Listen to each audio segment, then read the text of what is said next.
My name is Imaadh Jayah, and I'm going to be applying for the 275 food project. My sister Melaati Jayah is going to be asking me questions, and I'm going to try my very best to answer them. From the top of my head, I have three hardships that are important to me, which I overcame. The first hardship being the loss of my father at 23. The second hardship being my immigration status. I'm a DACA recipient. But the hardship that brings me to Ernestine and Hazel is a point in my life which I lost pretty much everything. I started from scratch, and this is where this is actually also where my food adventure starts. My adventure as a chef. Why did you choose cooking as your career? The reason I choose cooking as my career, I always in my life I always felt like I was a man of action. I always felt like that was the source of my happiness. Whenever I felt low in life, it was because I fell into a routine and everything felt mediocre. Cooking lit that fire under me, and it always kept it lit. It just takes me back to this one time where my best friend's parents, they took us to this plot behind Shelby Farms, and they wanted us to work the plot there. To grow some vegetables, and when I was working the plot, I just felt this burst of happiness, right? I felt like I always had to keep on moving to feel happy, and I feel like cooking does just that every day of my life. It is an intense job. It is a job where you always have to keep on moving, and that is why I chose cooking as my career, as my life, because I feel like that action, that constant action always keeps me happy. Right. Local sourcing important to you, why or why not? I see the importance of local sourcing. I see the beauty of it. Local sourcing, there's freshness in the food. It is something very close. It is something just grown from the earth. So there is that. Also, it builds a sense of community. It builds a sense of self-sustainability.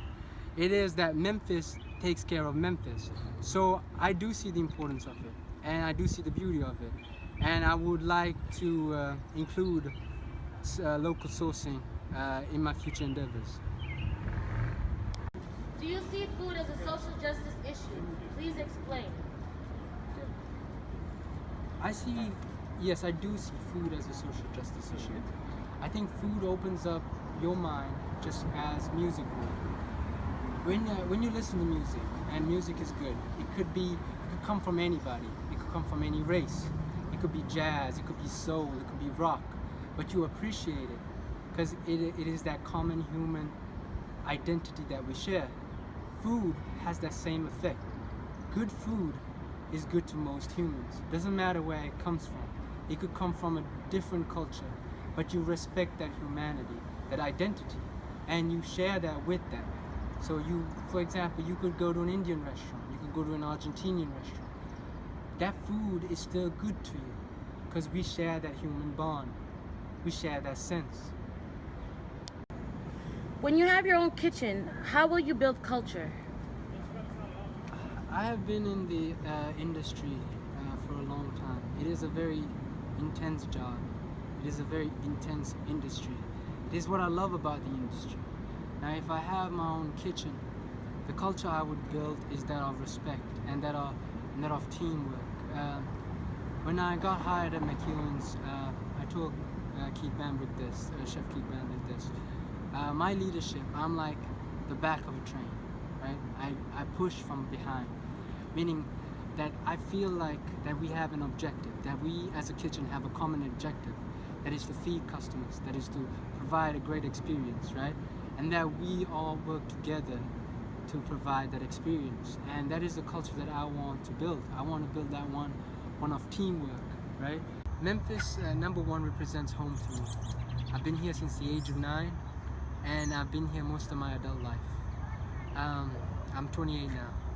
I've been to the bigger cities. I've been to the big cities like Chicago, and I've been to small towns like Melbourne, Florida. And I tell my friends all the time. I tell them the beauty of Memphis. Unlike a big city, where you get lost in the masses, where things move very fast. Unlike a small town where everybody seems to know each other and you feel like a stranger. Yes, Memphis is small enough where everyone feels connected and everyone knows each other. It's big enough where things happen, where beautiful things happen, where movements happen, where voices are heard. It is small enough where we are all connected, yet each one of our voices can play a role in the foundations of this city, of this growing city. In 5 years, I hope to have my own restaurant here in Memphis. In 5 years, I hope to have a restaurant that encourages the culture we previously talked of.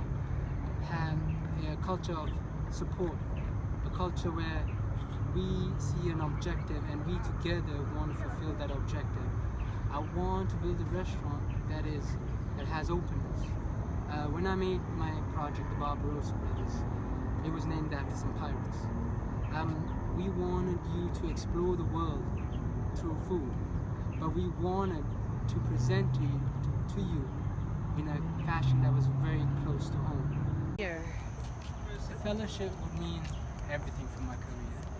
The name of this project is the Ground Up Project, and I feel like my whole culinary career I've been trying to do that. I have worked in many restaurants. I worked at Ernestine and Hazel, which we visited. I worked at South Main Sushi, which we visited. I worked at McEwen's. I worked at Flight, on Bounty on Broad.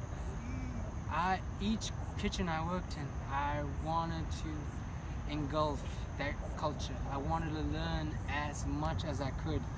So I see cooking, I chose cooking as my career, and I wanted to be a representation of me. This fellowship will do much for me. This fellowship will do everything for me. It will help me build my restaurant from the ground up, which I have committed myself to do. And I feel like this is what the fellowship will do for me. And I would appreciate that. Thank you.